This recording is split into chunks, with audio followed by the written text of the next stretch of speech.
Hi, Dan here. Coffee here. We're gonna get a blizzard. I live in Boston, and it's Friday, and we're gonna get a blizzard tomorrow. I'm so psyched. I love blizzardy weather and thunderstormy weather.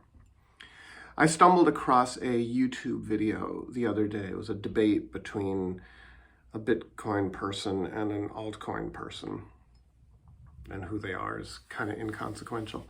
And it was interesting. The frames of reference were very different. And the frame of reference of sort of the Bitcoin maxi was very much about Bitcoin as sort of this really unique and important moment, and that the person who was promoting altcoins, etc., was kind of sullying the waters.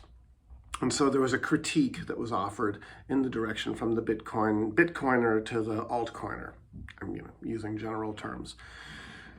And the altcoiner was saying, you're being hypocritical here, because you invested in Bitcoin to get wealthy. And so what's wrong with me, pumping altcoins if people can get in at a certain point and they can get wealthy?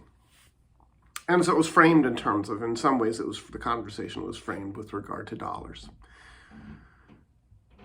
And it's interesting to me because I don't see Bitcoin in terms of dollars. Part of me does because I got in because of dollars, and part of me does because I look at the price, where it is in terms of dollars. And if it shot up, if it went 2x in the next few weeks, I would get the dopamine hits. I'd be like, whoa, look at that, wow.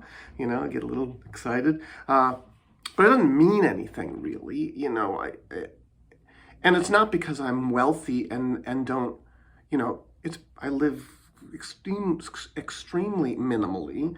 My entire life can fit in my very small car. I do that on purpose. The less stuff, the less detritus. But it's more because, this is a really long game. Bitcoin is revolutionary and evolutionary as a human moment. Framing it in terms of dollars kind of reduces it to something that that is paradigmatically understandable. And I would argue that Bitcoin is not understandable. I would argue that Bitcoin is a living organism we don't get it. We are the individual cells that comprise the Bitcoin organism. I can go on that. So it was interesting to me, the two of them, there was a lot of vitriol between them, and part of it's probably personal and their styles and how they react to each other as human beings. But it was interesting to me that they couldn't really have a conversation.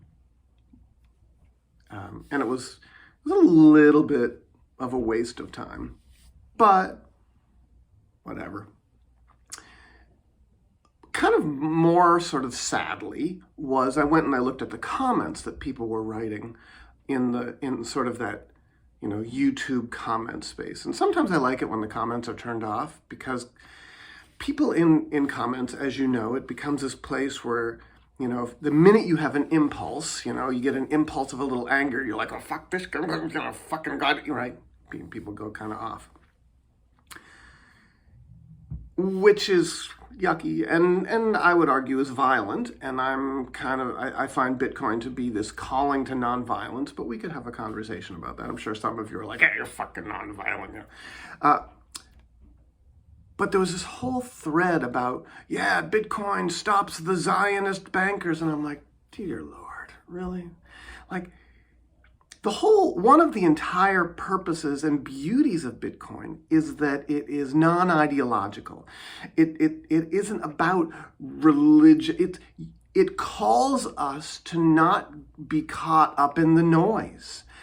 It asks us, hey, don't get caught up in things like nationalism and patriotism and anti-Semitism and all of these political things that we go down these rabbit holes in the internet or wherever we go.